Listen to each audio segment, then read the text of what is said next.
श्री विनय शंकर तिवारी जी विधायक हैं चिल्लूपार से, वर्तमान में उनसे अनुरोध है कि वो आए और प्रेस मीडिया के सामने अपनी बात रखें। श्री विनय शंकर तिवारी विधायक जी।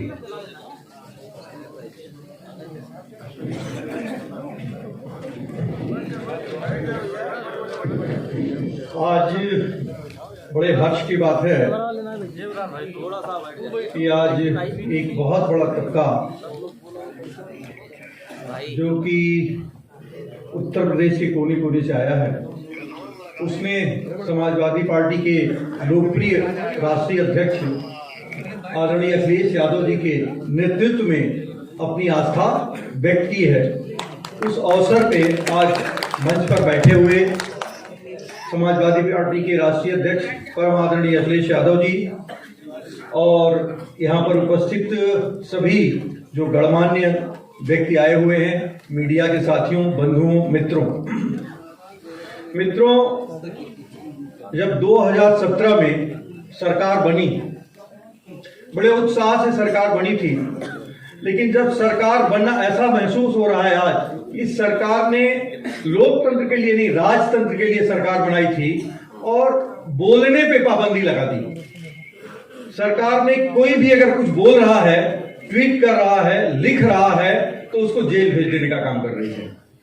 और इसके साथ ही साथ सरकार ने एक नया तरीका अपना लिया कि शिलान्यास किसी ने किया, कार्य किसी ने किया, पत्थर वर्तमान सरकार ने लगा दिया। कार्य को कोई भी कर रहा है, उसमें पत्थर वर्तमान सरकार का लग जा रहा है। इसके साथ साथ जो पूरे प्रदेश में मतलब जो वैमनस्यता का बीज बोने का काम किया, साथ ही साथ अगर आप देखें तो सरकार ने जो 5 साल का कार्यकाल है सरकार का, केवल बिखराव के अलावा, समाज में टूटन के अलावा और कोई कार्य करने का काम नहीं किया। और सबसे बड़ा कार्य किया उन्होंने तो लोगों को बांटने का और प्रचार प्रसार करने का।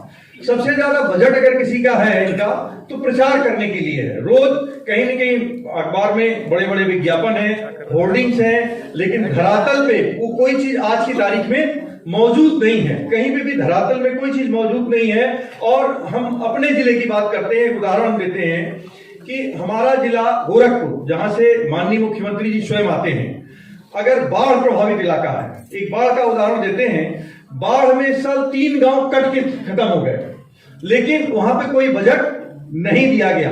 कोई भी बजट ऐसा नहीं दिया गया जो बाढ़ पीड़ितों के लिए दिया गया हो। इसी तरह से स्वास्थ्य सेवाओं की बात है कि स्वास्थ्य सेवाओं की हाल केवल बिल्डिंग का उद्घाटन, गोरखपुर में एम्स के लिए जमीन आदरणीय अध्यक्ष जी ने दी थी। गोरखपुर में जो टेक्निकल यूनिवर्सिटी है आदरणीय अध्यक्ष जी ने बनाया था, लेकिन आज उसमें कोई भी बढ़ोतरी करने का काम नहीं किया गया। साथ ही साथ गोरखपुर विश्वविद्यालय में अपॉइंटमेंट होता है।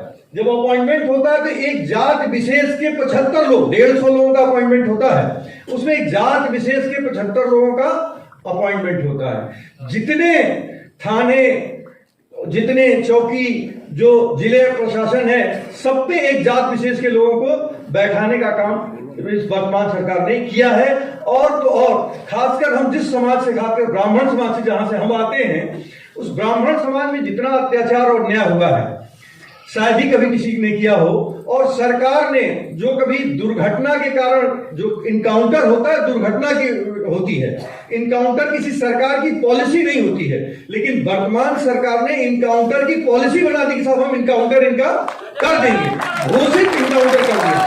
इसका मतलब सरकार ने का न्यायपालिका से पूरा विश्वास उठ गया है। सरकार का न्यायपालिका के ऊपर विश्वास नहीं रह गया है, क्योंकि कायदे से किसी को भी हम किसी दुर्घटना में इनकाउंटर हो जाए, ये बात तो सुनी है, ये समझी है कि भाई इनकाउंटर ऐसे हो गया, कोई दुर्घटना हो गई, लेकिन सरकार ने पॉलिसी बना के कि साहब फला व्यक्ति का मुझे इनकाउंटर करना। पहली बार मेरे ख्याल से इतिहास में ऐसा हुआ होगा कि पहली बार घोषित करके इनकाउंटर किया जा रहा है। तो बस सरकार अपराध करने का काम कर रही है। किसी को न्यायपालिका को अपने हाथ में लेने का अधिकार हमारे संविधान में नहीं है, लेकिन सरकार ने न्यायपालिका के अधिकारी को अपने हाथों में लेने का काम किया है आज की तारीख में, और लोगों को घोषित इनकाउंटर कर दिया है। इसी तरह जब डेंगू की बात आई थी तो डेंगू की वजह से तो मर रहे थे लोग। गोरख बीआरडी में जो जेईटी और जापानी इंसेफ्लाइटिस से लोग मर रहे थे, तो वहां के प्रिंसिपल है राजीव मिश्रा।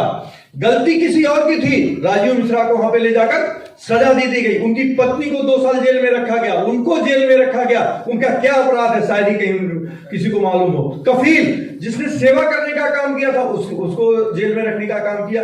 अभी आप देखिए विवेक तिवारी के यहाँ हत्या कर दी गई, ऊंचाहार में हत्या हो गई, 5-5, 6-6 हत्याएं ऊंचाहार में हो गई। इसी तरह अभी गोरखपुर में 24 नवंबर को दिन दहाड़े जो कि कहा जाता है कि कानून व्यवस्था बेहतर है, सीएम सिटी है, वहां पे एक अंकुर शुक्ला नाम के नौजवान की ईंटे से कूच कर हत्या की गई है और उस पर भी सरकार ने कहीं कुछ नहीं किया। और अभी तक की जो भी सरकारें हैं वो यदि कोई कार्य करती हैं तो वो ये कार्य करती हैं कि जो पीड़ित होता उसके पास जाती हैं, लेकिन वर्तमान सरकार में जो उनके सहयोगी दल हैं अपराधी के घर पूछताछ करने गए कि उनकी कुशल क्षेम लेने अपराधी के घर गए, जो पीड़ित पक्ष था उसके घर कुशल क्षेम पूछने तक नहीं गए। तो आज पूरी सरकार, चाहे वो भ्रष्टाचार की बात हो, चाहे वो कानून व्यवस्था की बात हो, महंगाई की बात हो, महंगाई में चारों तरफ लोग त्राही कर रहे हैं। कोरोना के दर्द को अभी लोग भूले नहीं है। शायद ही कोई ऐसा परिवार होगा जो कोरोना में अपने किसी एक न एक प्रियजन को कहीं न कहीं निश्चित रूप से खो दिया है। उस अव्यवस्था के दौर में सरकार शांत हो गई थी, कहीं बोलने का काम नहीं कर रही थी। सरकार ने जो कोरोना पीड़ित थे उनके लिए कोई काम करने का काम नहीं किया। हमारे तरफ एक भुरियापार चीनी मिल है, उसको उन्होंने वादा किया था चलाने के लिए, लेकिन आज तक उस पर एक ईंटा नहीं रखा गया है। तो बीआरडी मेडिकल कॉलेज जहां पे अभी फैकल्टी नहीं है, एम्स खोलने की बात हो रही है लेकिन फैकल्टी नादारद है, तो क्या केवल बिल्डिंग से हमारा काम चलेगा?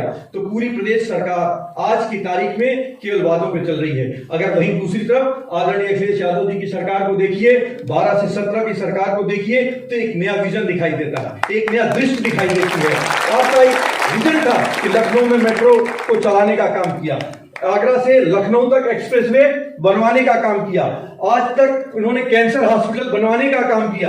तो जितनी विकास की परियोजनाएं थी ये आदरणीय अखिलेश यादव जी की देन थी और इनके विजन और इनके सोच का ये परिणाम था कि उत्तर प्रदेश आगे बढ़ रहा था। लेकिन आज अचानक आकर उस पर रोक लगा दिया गया है और ये महसूस हो रहा है कि जब तक आदरणीय अखिलेश यादव जी उत्तर प्रदेश की कमान पुनः नहीं संभालेंगे तब तक उत्तर प्रदेश का विकास संभव नहीं है। हम सब लोग, जो भी हम लोगों की ताकत है, सब लोग मिलकर इकट्ठा होकर पूरे प्रदेश में हर जगह जहां जहां आपका निर्देश होगा जाने का काम करेंगे और समाजवादी पार्टी की सरकार 2022 में मैंने इसका संकल्प लेंगे और 22 में आदरणीय अखिलेश यादव जी को मुख्यमंत्री बनाने का काम करेंगे।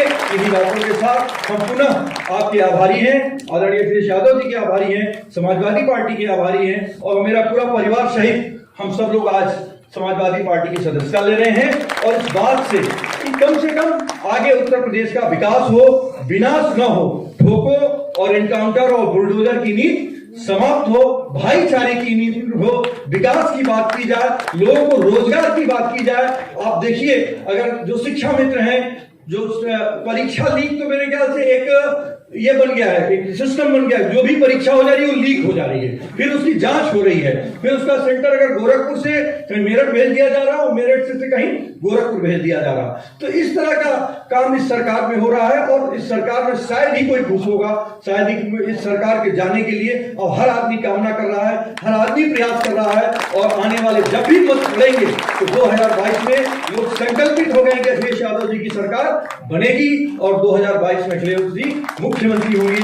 ऐसी हम सब लोगों का विश्वास है। इन्हीं बातों के साथ आप सब लोगों का साधुवाद, धन्यवाद कि आप सब लोग यहाँ पे आए और आपने देखा होगा उत्तर प्रदेश के लगभग हर जिले से कुछ न कुछ लोग आज यहाँ अखिलेश यादव जी से मिलने के लिए आए हुए हैं, हर जिले से, चाहे वो सोनभद्र हो, चाहे वो गोरखपुर हो, चाहे वो बस्ती हो, चाहे वो देवरिया हो, संत कबीर नगर हो, श्रावस्ती हो, हर जिले से लोग आए हुए हैं। कोई ऐसा जिला नहीं है कि उस जिले से लोग आज समाजवादी पार्टी की सदस्यता लेने स्वतः न आए हुए हों। तो आज ये उत्साह दिखाई दे रहा है और सब लोग इसीलिए आज जो प्रचार मंत्री अगर उनको हम कहें, आज मुख्यमंत्री की लड़ाई नहीं रह गई है और उनके प्रचार मंत्री जी दिल्ली से आ रहे हैं। मुख्यमंत्री जी तो कहीं प्रचार में दिख नहीं रहे हैं, अब तो सीधे सीधे प्रचार मंत्री जी दिख रहे हैं कि वही प्रचार कर रहे हैं। मुख्यमंत्री जी कहीं प्रचार करते हुए अब नहीं दिख रहे, अब तो वो सड़क पे छूट गए हैं, हो सकता है किसी दिन और कहीं छूट जाने का काम करेंगे। इन्हीं बातों के साथ हम अपनी गाड़ी को विराम देते हैं क्योंकि अभी आगे के ढेर सारे कार्यक्रम है। जय हिंद, जय भारत। हमारे बीच में निषाद सेना के राष्ट्रीय अध्यक्ष आनंद निषाद जी ने भी अपना पूरा समर्थन समाजवादी पार्टी को दिया है। आनंद निषाद जी ने, निषाद सेना के राष्ट्रीय अध्यक्ष हैं और बुंदेलखंड इंसाफ सेना के अध्यक्ष AS नोमा